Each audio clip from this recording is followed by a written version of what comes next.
Good morning, guys. It's time for Sunday small group this week.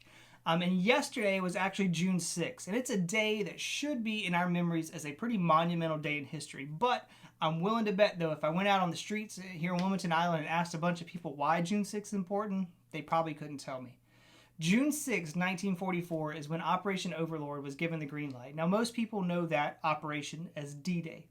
It's when the Allied powers mounted this massive advance on the beaches of Normandy, France, in an effort to push back the German occupation of Europe. Now, we're not getting into a discussion about war this morning. That's a much bigger discussion than we have time for, especially in a video on a Sunday morning. But today we are going to talk about freedom for a minute. Now, World War II was a war that was fought over freedom. There was no ulterior motive of profit or political gain. There was an enemy that was just taking away life and liberty from so many people, and the rest of the world decided to step up and end that threat. In the Bible, Paul focuses on the idea of freedom in the book of Galatians, specifically in chapter 5. I want to share with you guys just a few different verses this morning that deal with freedom. The first one comes from chapter 5, verse 1. It says, "For freedom Christ has set us free. Stand firm, therefore, and do not submit again to a yoke of slavery." Now, when Jesus died on the cross in our place, he set us free from the shackles of sin. We're no longer chained to the disobedience that would pull us down to a spiritual death. Instead, those chains are broken and we're all free.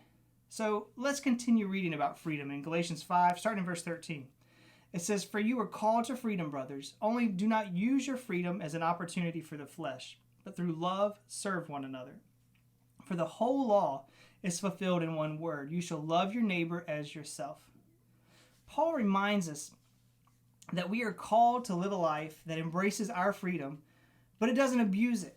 And the best way to live out that freedom is by serving others in the name of Jesus. You know, as I think back on D-Day, and I read all these books and biographies of the men and the women who got to experience that time in history, they all had a vision that was bigger than just themselves. It wasn't just about their situation.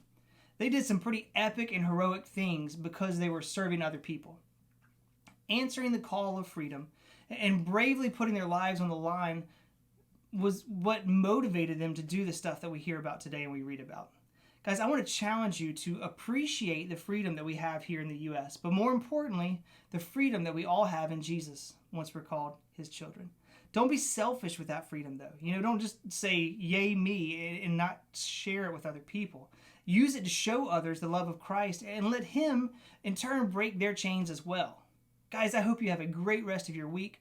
Don't let the sacrifices that have been made for freedom slip away into history, especially not the ultimate sacrifice of Jesus Christ. Guys, I cannot wait to see you guys soon. We're going to have some things coming in place. We begin our first phase of reentry next Sunday. I'm looking forward to be able to see some of you guys face-to-face then.